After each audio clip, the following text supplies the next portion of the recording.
Welcome to CARICOMP Insider, where high-tech facial recognition meets real-world intelligence.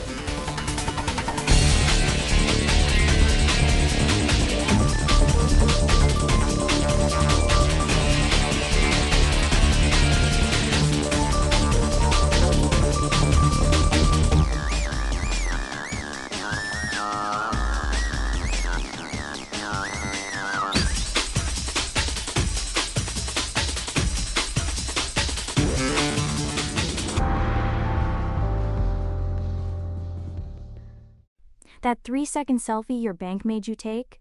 The one where you turn your head and blink? That's not really checking your face. It's asking a much stranger question. Is there a real, unique human on the other end of this screen at all? And that question matters more than you'd think. According to a report on identity verification from TechRadar, fake identities now account for 10 to 15% of the losses in a typical lending portfolio. That's not a rare glitch. That's built into the baseline cost of borrowing money in this country. If you've ever opened a bank account with your phone or set up a payment app, you've walked straight through this system without knowing it existed. And if the idea of software silently deciding whether you're really you feels a little unsettling, that's fair. But once you understand what it's actually watching, it stops feeling like surveillance and starts feeling like a lock on your own front door.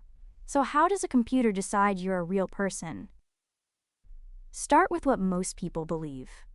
Most of us assume identity verification ends with a selfie and a photo of your driver's license. Snap the picture, match the face, done. But that's actually where the real work begins. And there's a reason people get this wrong.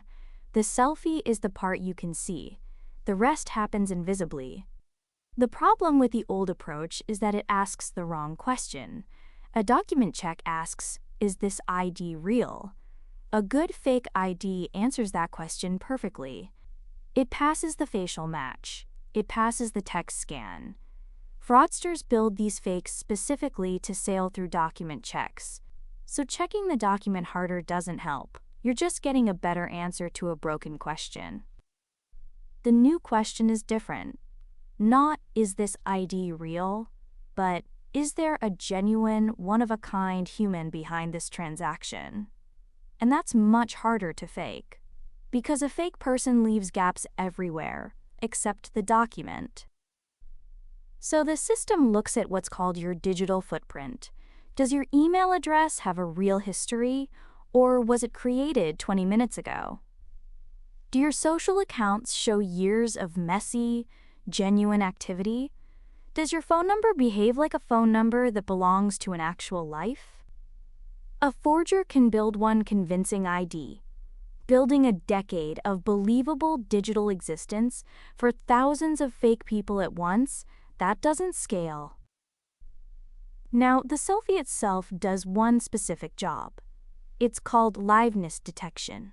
The software checks whether it's looking at a live human or a photo held up to the camera. It measures how light reflects off real skin. It maps the depth of your face in 3 dimensions. It watches for tiny involuntary expressions. And it's fast. A computer judges liveness in about half a second per image, where a human reviewer needs closer to 5 seconds. For fraud investigators, that speed is the whole point. It means the check can run continuously, not just once. For the rest of us, it means the machine catches a printed photo or a screen replay before you'd even finish blinking. Here's the analogy that made it click for me. Old verification is a border agent checking your passport. Proof of personhood is a border agent who checks the passport, but also watches how you walk, listens to your accent, notices which photos catch your eye, and flags you if nothing about your behavior matches a real traveler. You can forge the passport. You can't forge the whole person. And that's the part that flips everything. The selfie was never the test. The test is whether your entire digital life hangs together, and that's a thing a fraudster simply cannot manufacture at scale. So let me leave you with the simple version. Old identity checks asked if your ID was real. A good fake could always pass that. New checks ask if a real, unique human is actually there, and they prove it by looking at your whole digital history, not just your face.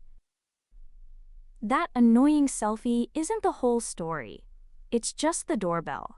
The real lock is everything about you that a fake person could never build. Whether you're chasing fraud for a living or just trying to open a bank account on your couch, the thing protecting you isn't your face. It's the depth of a life that can't be faked. The full story's in the description if you want the deep dive.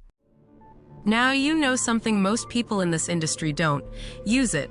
And when you're ready to put it to work, caracomp.com. We'll see you tomorrow.